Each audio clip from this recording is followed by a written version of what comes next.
नमस्कार, ये आकाशवाणी शिमला है। अब आप पूनम शर्मा से कोविड-19 पर विशेष समाचार बुलेटिन सुनिए।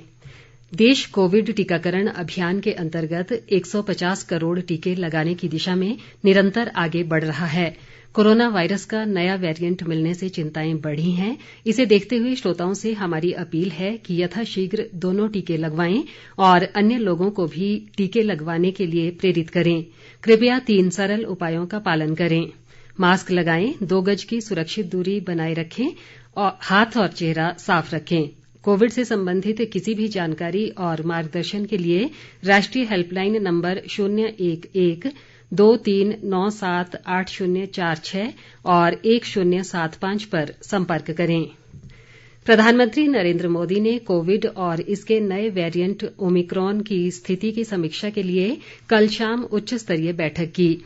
उन्होंने महामारी की रोकथाम और प्रबंधन के लिए आवश्यक उपायों, स्वास्थ्य संबंधी बुनियादी ढांचा मजबूत करने, दवा, ऑक्सीजन सिलेंडर, कंसंट्रेटर, वेंटिलेटर और टीकों की स्थिति का जायजा लिया। प्रधानमंत्री ने सभी स्तरों पर सतर्कता और निगरानी बढ़ाने के निर्देश दिए। उन्होंने केंद्र को राज्यों के साथ निकट समन्वय से काम करने को कहा। प्रधानमंत्री ने कहा कि आगे की कार्य योजना महामारी के खिलाफ सक्रिय और समन्वित कार्रवाई की केंद्र की रणनीति से निर्देशित होगी। उन्होंने कहा कि लोगों को नए वेरिएंट से सतर्क और सावधान रहना चाहिए। उन्होंने कहा कि महामारी के खिलाफ संघर्ष अभी समाप्त नहीं हुआ है और एहतियाती उपायों का पूरी दृढ़ता से पालन आज भी महत्वपूर्ण है। प्रधानमंत्री ने राज्यों में स्वास्थ्य प्रणाली को किसी भी चुनौती से निपटने के लिए चाक चौबंद रखने को कहा। उन्होंने राज्यों से ऑक्सीजन आपूर्ति संयंत्र लगाने और उनका पूरी तरह काम करना सुनिश्चित रखने को कहा। प्रदेश में आज अभी तक कोरोना के 4 नए मामले आए हैं, जबकि इस दौरान 49 लोगों ने इस महामारी से जंग जीती है।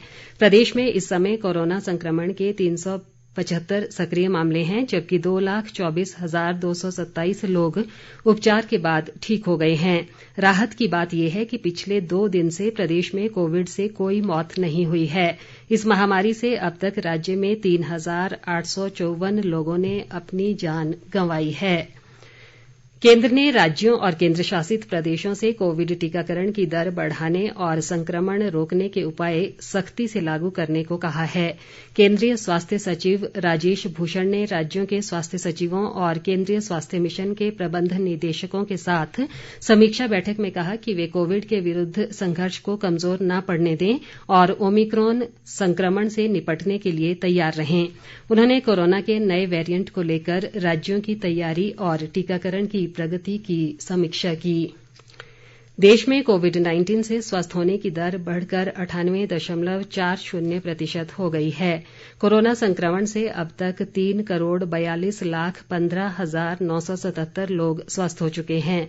बीते 24 घंटों के दौरान देश में 7,051 संक्रमितों ने कोरोना से जंग जीती। देश में कोरोना संक्रमण के कुल मामले 3,47,72,626 दर्ज किए जा चुके हैं। मौजूदा समय में कोरोना के सक्रिय मरीजों की संख्या 77,516 है। संक्रमण से अब तक देश भर में 4,89,133 लोगों की मौत हो चुकी है। देश में अब तक 66,98,09,816 कोविड नमूनों की जांच की गई है। देश में अब तक 1,40,31,63,063 लोगों को कोरोना टीका लगाया जा चुका है। केंद्र सरकार ने कहा है कि राज्यों और केंद्र शासित प्रदेशों को अब तक 147,72,00,000 से अधिक कोविड टीके उपलब्ध कराए जा चुके हैं। स्वास्थ्य और परिवार कल्याण मंत्रालय ने कहा है कि 17,97,00,000 से अधिक टीके अब भी राज्यों, केंद्र शासित प्रदेशों और निजी अस्पतालों के पास शेष हैं। राष्ट्रव्यापी टीकाकरण अभियान के तहत केंद्र राज्यों और केंद्र शासित प्रदेशों को निःशुल्क टीके उपलब्ध करा रहा है। केंद्रीय नागरिक उड्डयन मंत्रालय ने कोविड के बढ़ते संक्रमण को देखते हुए दिल्ली आने वाले घरेलू और अंतर्राष्ट्रीय यात्रियों के लिए नए दिशा निर्देश जारी किए हैं। इन दिशा निर्देशों के अनुसार कोविड मामलों में वृद्धि वाले राज्यों से आने वाले यात्रियों का रैंडम सैंपल कलेक्शन किया जाएगा। लोगों को सैंपल कलेक्शन के बाद ही बाहर निकलने की अनुमति दी जाएगी। जो यात्री जांच में पॉजिटिव पाए जाएंगे उन्हें 10 दिन के लिए उनके घर कोविड देखभाल केंद्रों, सामुदायिक स्वास्थ्य केंद्रों या अस्पताल में क्वारंटीन किया जाएगा। इसी के साथ ये समाचार बुलेटिन समाप्त हुआ। नमस्कार।